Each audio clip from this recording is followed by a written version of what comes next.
सुप्रभात बच्चों, आज हम पढ़ रहे हैं स्पर्श भाग 2 कक्षा 10 के लिए। इसके पाठ 3। हमारे इस पाठ का नाम है तंतारा वामीरो कथा। यह लीलाधर मंडलोई द्वारा लिखी गई एक कहानी है। इस पाठ में इसके जो मुख्य पात्र हैं उसकी प्रेम बलिदान की कथा का चित्रात्मक ढंग से प्रस्तुत वर्णन किया गया है। जो व्यक्ति समाज और प्रेम के लिए अपना सब कुछ बलिदान कर देता है उसे समाज सदैव याद रखता है। कथा में वर्णित द्वीप में घृणा और द्वेष की जड़ें जम चुकी हैं। उस नफरत को समाप्त करने के लिए प्रेमी युगल को बलिदान देना पड़ा था। कथा का जो नायक है वह तंतारा है। वह लापती गांव में रहता है। तंतारा एक सुंदर, बलशाली और दयालु युवक है जो द्वीप वासियों की मदद करता रहता है। एक दिन तंतारा ने समुद्र के किनारे वामीरो, जो एक सुंदर युवती थी, वामीरो को गाते सुना। वह उसके मधुर कंठ और सुंदर रूप पर मोहित हो गया। तंतारा वामीरो से उसका नाम पूछता है तो वह उसे फटकारती है। अगले दिन तंतारा और वामीरो उसी स्थान पर फिर दोबारा मिलते हैं। कथा की जो नायिका होती है वामीरो पास के गांव में रहती है। वह सुंदर युवती है और मधुर गीत गाती है। वह अपने गांव की परंपराओं का सम्मान करना जानती है। वामीरो जानती थी कि तंतारा और उसका विवाह संभव नहीं है। पासा गांव में पशु उत्सव के आयोजन पर तंतारा को देखकर वामीरो रोने लगती है। वामीरो की माँ तंतारा को सबके सामने अपमानित करती है। क्रोध में आकर तंतारा अपनी लकड़ी की तलवार धरती में घोंप देता है और द्वीप को 2 भागों में चीर देता है। इस कहानी में हम यह देखते हैं कि अंडमान निकोबार द्वीप समूह जो 2 भागों में बट गए थे, इस कहानी में बताया गया है कि यह 2 भागों में कैसे बटे थे। और जो क्रोध में आकर तंतारा द्वीप को 2 भागों में चीर देता है तो तंतारा की ओर का द्वीप समूह में समुद्र में डूब जाता है और तंतारा की मृत्यु से दुखी होकर वामीरो अपना परिवार और गांव छोड़ देती है। आइए इस लेसन को विस्तार से पढ़ते हैं। अंडमान द्वीप समूह का अंतिम छोर था जिसमें लिटिल अंडमान है। यह पोर्ट ब्लेयर से लगभग 100 किलोमीटर की दूरी पर स्थित था। इसके बाद निकोबार द्वीप समूह की श्रृंखला आरंभ होती है जो निकोबार जनजाति की अंतिम संस्कृति का केंद्र है। निकोबार द्वीप समूह का पहला प्रमुख द्वीप है कार निकोबार, जो लिटिल अंडमान से 96 किलोमीटर दूर है। निकोबारियों का विश्वास है कि प्राचीन काल में ये दोनों द्वीप एक ही थे। इनके विभाजित होने की एक लोक कथा है जो आज भी दोहराई जाती है। सदियों पूर्व जब लिटिल अंडमान और कार निकोबार आपस में जुड़े हुए थे तब वहाँ एक सुंदर सा गांव था। पास में एक सुंदर और शक्तिशाली युवक रहता था। उसका नाम था तंतारा। निकोबारी उसे बेहद प्रेम करते थे। तंतारा एक नेक और मददगार व्यक्ति था। सदैव दूसरों की सहायता करता रहता था। अपने गांव वालों को ही नहीं अभी तो समूचे द्वीपवासियों की सेवा करना अपना परम कर्तव्य समझता था। उसके इस त्याग की वजह से वह चर्चित था। सभी उसका बहुत आदर करते थे और मुसीबत के समय उसे स्मरण करते और वह भागा भागा वहां पर पहुंच भी जाता था।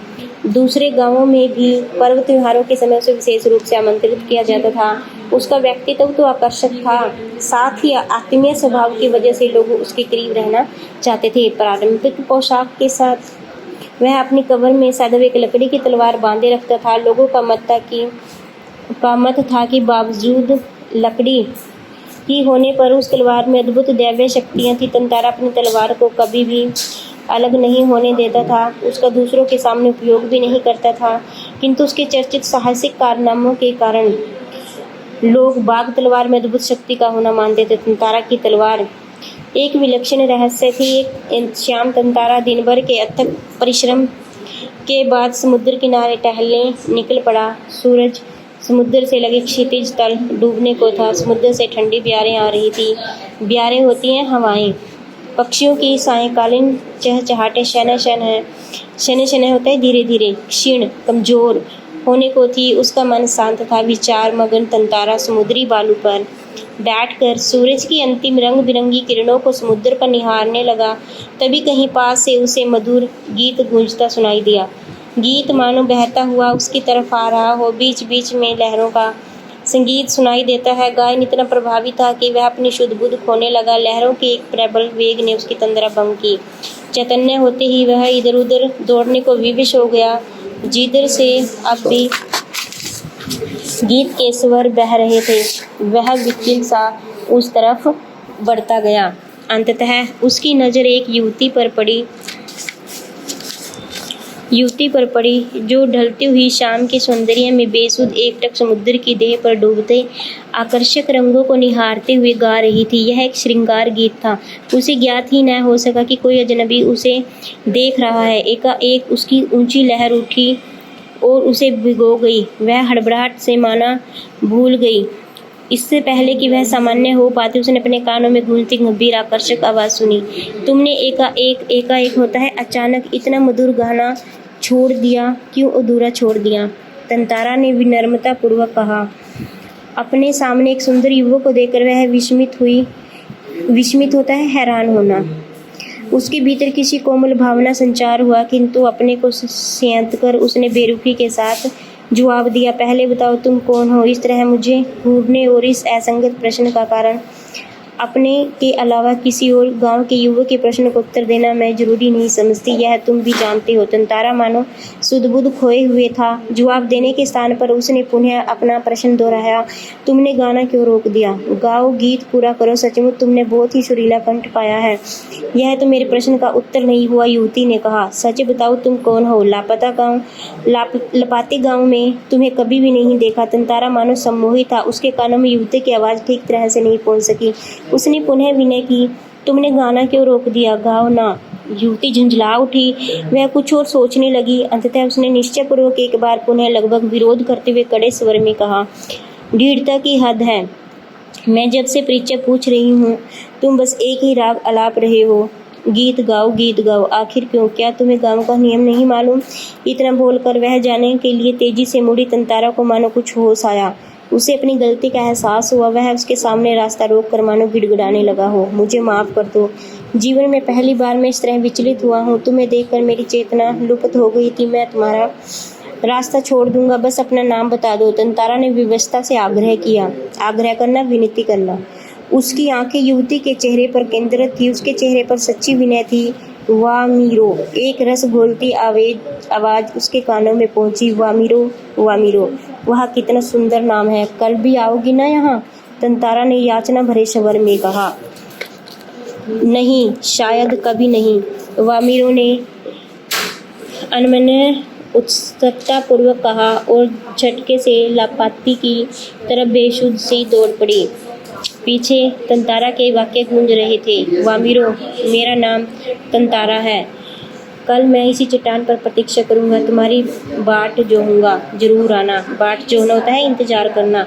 वामीरो रुकी नहीं, भागती ही गई। तंतारा उसे जाते हुए निहार रहा था। वामीरो घर पहुंचकर भीतर ही भीतर कुछ बेचैनी महसूस करने लगी। उसके भीतर तंतारा मुक्त होने की एक झूठी छटपटाहट थी। एक जल्लाट में उसने दरवाजा बंद किया और मन को किसी और दिशा में ले जाने का प्रयास किया। बार बार तंतारा का याचना भरा चेहरा उसकी आंखों के आगे आ रहा था। उसने तंतारा के बारे में कई कहानियां सुन रखी थी। उसकी कल्पना में वह एक अद्भुत साहसी युवक था, किंतु वही तंतारा उसके सम्मुख एक अलग रूप में आया। सुंदर, बलिष्ठ, किंतु बेहद शांत, सभ्य और बोला। उसके व्यक्तित्व कदाचित वैसा ही था जैसा वह अपने जीवन साथी के बारे में सोचती रहती थी, किंतु एक दूसरे गांव के युवक के साथ यह संबंध परंपरा के विरुद्ध था। अतएव उसने उसे भूल जाना ही श्रेयस्कर समझा, किंतु यह असंभव जान पड़ता था। तंतारा बार बार उसकी आंखों के सामने निमर्ष याचक की तरह प्रतीक्षा में डूबा रहा। किसी तरह रात बीती, दोनों के हृदय व्यथित थे। किसी तरह आंच रहित एक ठंडा और उबाऊ दिन गुजरने लगा। शान की प्रतीक्षा थी तंतारा के लिए, मानो पूरे जीवन की अकेली प्रतीक्षा थी। उसके गंभीर और शांत जीवन में ऐसा पहली बार हुआ था। वह अचंभित था, साथ ही रोमांचित था। दिन ढलने के काफ़ी पहले वह लपाती की उस समुद्री चट्टान पर पहुंच गया। वामीरो की प्रतीक्षा में एक एक पल पहाड़ की तरह भारी था। उसके भीतर एक आशंका भी दौड़ रही थी, अगर वामीरा न आई तो वह कुछ निर्णय नहीं कर पाएगा। सिर्फ प्रतीक्षारत था।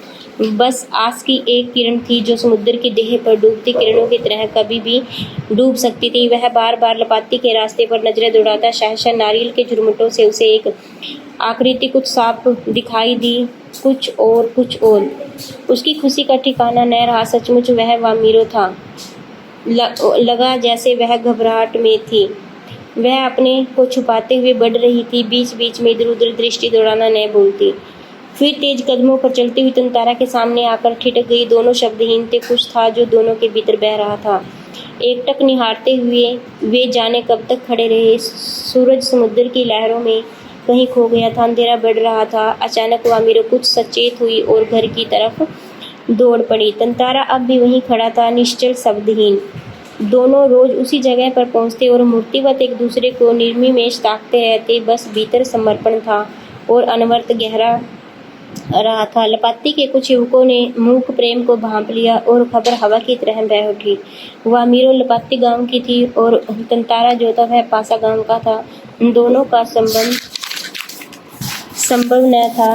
रीति अनुसार दोनों एक ही गांव का होना थे। वामीरो और तंतारा को समझाने बुझाने के प्रयास हुए, किंतु दोनों अडिग रहे। वे नियमित लपाती के कुछ समुद्री किनारे पर मिलते रहे। अफवाहें फैलती रही। कुछ समय बाद पासा गांव में पशु पर्व का आयोजन किया गया। पशु पर्व में हष्ट पुष्ट पशुओं के प्रदर्शन के अतिरिक्त पशुओं से युवकों की शक्ति प्रतीक्षा प्रतिभागी भी होती है। वर्ष में एक बार सभी लोग गांव के लोग हिस्सा लेते हैं। बाद में नृत्य, संगीत और भोजन का भी आयोजन होता है। शाम से सभी लोग पासा में एकत्रित होने लगे। धीरे धीरे विभिन्न कार्यक्रम शुरू हुए। तंतारा का मन इन कार्यक्रमों में तनिक नहीं था। उसकी व्याकुल आंखें वामीरो को ढूंढने में व्यस्त थी। नारियल के झुंड में से एक पेड़ के पीछे उसे जैसे कोई झांकता दिखा।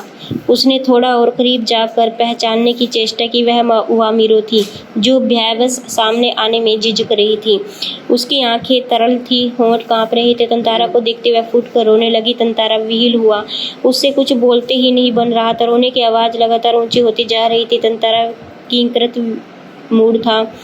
कर्तव्य विमूढ़ था। वामीरो के रुदन स्वरों को सुनकर उसकी माँ वहां पहुंची और दोनों को देखकर आग बबूला हो गई। सारे गांव वालों की उपस्थिति में यह दृश्य उसे अपमानजनक लगा। इस बीच गांव के कुछ लोग भी वहां आ गए। वामीरो की माँ क्रोध में उफन उठी। उसने तंतारा को तरह तरह से अपमानित किया। गांव के लोग भी तंतारा के विरोध में आवाजें उठाने लगे। यह तंतारा के लिए बहुत ही असहनीय था। वामीरो अब भी रोई जा रही थी। तंतारा भी गुस्से से भर उठा। उसे जहाँ विवाह की निषेध परंपरा पर क्षोभ था, वहीं अपनी असहायता पर खिज। वामीरो पर दुख उसे और गहरा कर रहा था। उसे मालूम न था कि क्या कदम उठाना चाहिए। अनायास उसका हाथ तलवार की मूठ पर जा टिका। क्रोध में उसने तलवार निकाली और कुछ विचार करता रहा। क्रोध लगातार अग्नि की तरफ बढ़ रहा था। लोग सहम उठे। एक सन्नाटा सा खींच गया। जब कोई राह न सूझी तो क्रोध का शमन करने के लिए उसने शक्ति भर उस धरती में घोंप दिया। ताकत से उसे खींचने लगा। वह पसीने से नहा उठा। सब घबरा गए थे। वह तलवार को अपनी तरफ खींचते खींचते दूर तक पहुंच गया। वह हाँप रहा था। अचानक जहाँ एक लकीर खींच गई थी वहां एक दरार होने लगी, मानो धरती दो टुकड़ों में बंटने लगी हो। एक गड़गड़ाहट सी गूंजने लगी और लकीर की सीध में धरती फटी जा रही थी। द्वीप के अंतिम सिरे तक तंतारा धरती को मानो क्रोध में काटता जा रहा था। सभी व्याकुल हो उठे। लोगों ने ऐसे दृश्य की कल्पना भी नहीं की थी। वे सिहर उठे। उधर वामीरो फटती हुई धरती के किनारे चीखती हुई दौड़ रही थी। तंतारा तंतारा। उसकी क्रूर चीख मानो गड़गड़ाहट में डूब गई हो। तंतारा दुर्भाग्यवश दूसरी तरफ था। द्वीप के अंतिम सिरे तक धरती का चाकता वह जैसे ही अंतिम छोर पर पहुंचा, द्वीप दो टुकड़ों में विभक्त हो चुका था। एक तरफ तंतारा था, दूसरी तरफ वामीरो। तंतारा को जैसे ही होश आया उसने देखा कि उसकी तरफ का एक द्वीप समुद्र में धंसने लगा है। वह छटपटाने लगा। उसने छलांग लगाकर दूसरा शीश थमाना चाहा, किंतु पकड़ ढीली पड़ गई। वह नीचे की तरफ फिसलने लगा। वह लगातार समुद्र की सतह पर फिसल रहा था। उसके मुंह में सिर्फ एक ही चीख थी, उबकर डूब रही थी, वामीरो वामीरो। उधर वामीरो भी तंतारा तंतारा कहकर पुकार रही थी। तंतारा लहूलुहान हो चुका था। वह चेत होने लगा। कुछ देर बाद उसे कोई होश नहीं रहा। वह कटे हुए द्वीप के अंतिम भूखंड पर पड़ा हुआ था कि दूसरे हिस्से से संयोगवश जुड़ा हुआ था। बहता हुआ तंतारा वहां पहुंचा। बाद में उसका क्या हुआ कोई नहीं जानता। इधर वामीरो पागल हो गई थी। वह हर समय तंतारा को खोजती हुई उसी द्वीप पर पहुंचती और घंटों बैठी रहती। उसने खाना पीना छोड़ दिया था। परिवार से वह एक तरह अलग हो गई थी। लोगों ने उसे ढूंढने का बहुत कोशिश की, किंतु कोई भी सुराग नहीं मिला। आज न तंतारा है और न ही वामीरो, किंतु उनकी यह प्रेम कथा घर घर सुनाई जाती है। निकोबारियों का मत है कि तंतारा की तलवार से कार निकोबार के जो टुकड़े हुए उसमें दूसरा लिटिल अंडमान है जो कार निकोबार से आज 96 किलोमीटर दूर स्थित है। निकोबारी इस घटना के बाद दूसरे गांवों में भी आपसी वैवाहिक संबंध करने लगे। तंतारा व अमीरों की तैगमी मृत्यु शायद इसी सुखद परिवर्तन के लिए थी। धन्यवाद।